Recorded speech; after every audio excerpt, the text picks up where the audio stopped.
We're looking at the Foxhawk TF-V5. It features the SST-40 emitter, one-step strobe, yikes, nano ceramic window breaker, okay, and red dot designer board. Haven't looked that up, have no idea what it is. It's advertised as a low of 30 lumens, a high of 1500, 3 hours on high, 48 on low, 500 meters, yeah right, and 50 meters, more like 175 meters. But that's another story for another time. 2 meter drop resistance. What else do we have here? So this light, and the reason I picked it up is it is a tactical flashlight. And for those of you who haven't heard enough of my incessant rants on lack of momentary on, lack of second switch for modes or control ring, this is your chance to see how I react when we get that, but we don't get it all the way. So you have momentary on, you have the control ring on this light that is featured the way it is. This is another one of these Chinese knockoffs. It is actually a knockoff of the Next Torch TA30, I believe. But it is a nicely equipped little light. SST-40, it's a cool white emitter. And you can pause here and see the different features if you like. It is advertised as sort of an all-in-one feature. Ultra bright one-step strobe. Apparently there are people who really dig this idea of the strobe. You Chinese, stop making the strobe. It's just full of all sorts of shit. I don't know why this keeps being an issue. So here's what it comes with. The CR123s for those strange few of you out there who really insist on using those retarded camera batteries. And then you get another micro USB charging cord with a little rail, Picatinny rail I think it's called, for got some nice rubber on the inside so that you can gun mount this.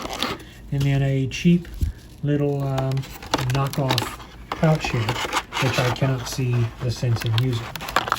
And here's the light. All this time you've been just seeing the package instead of the light. So I got this several days ago and I've been testing it. It came with a 2600 milliwatt amp 18650, and I thought to myself, who the hell uses a 26 milliamp anymore? Well, on top of the fact that it was nearly completely discharged, nobody uses a 2600 milliwatt amp unless you're scrounging for something from 2011. But this is like the Next Torch that it harvests. It's actually a pretty solid torch. I do like it. The finishing, the fit and finish is not as good as a Next Torch, but it is, as far as a tactical light goes, really nice. It just says V5 on the side. Up here in the front it says just hot in really small print, and here is where how you change the modes and everything. Really solid belt clip, and it has the ability to tail stand with the generic industry on-off button. So we will kind of take it against the wall here and kind of feature what it will do.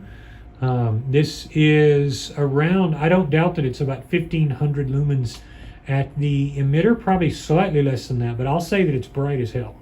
When I got the battery charged and I put it in there, it's actually a very bright torch.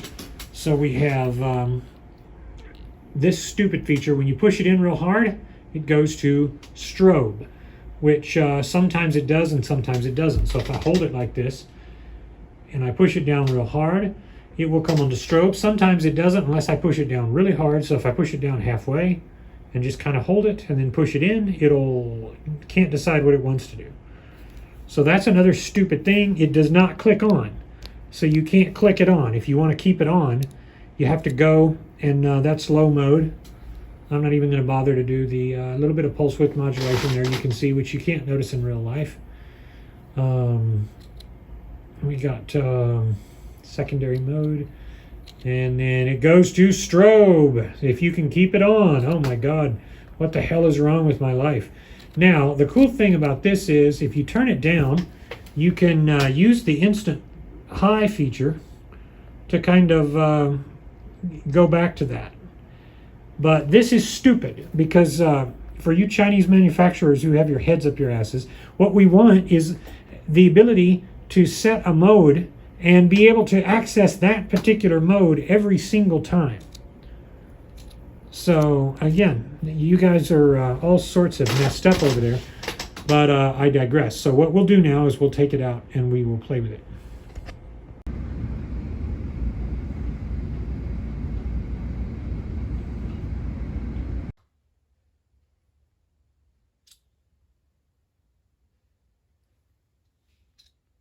Kind of hard to adjust the modes with one hand. Sorry.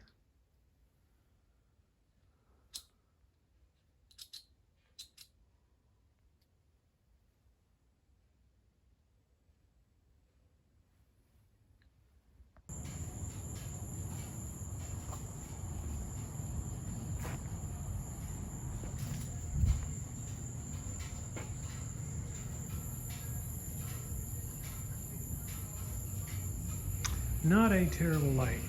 Not a terrible beam either. Pretty impressive.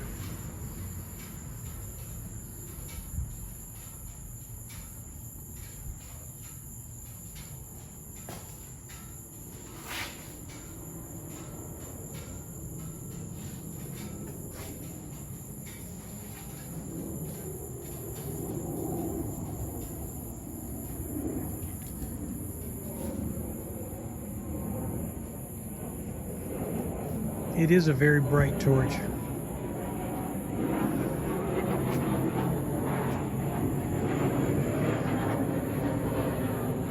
I'm not even going to bother doing the lower modes with the pulse width modulation and all.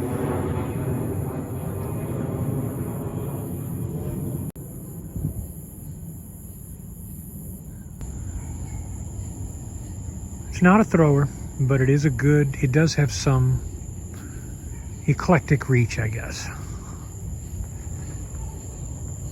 It's a nice light. It's a nice light. That's what I can say about it. Very equal beam.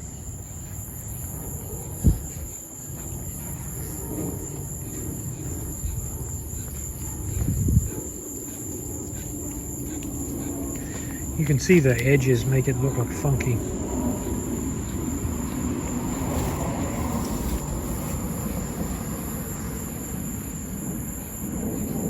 That's kind of a better profile of how it looks.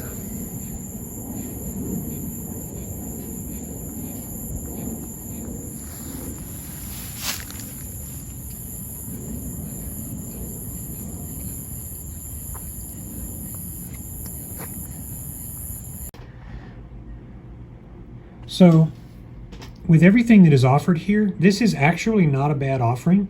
I got it for just a little over $33 US on AliExpress, and I'm going to of course include the link to it.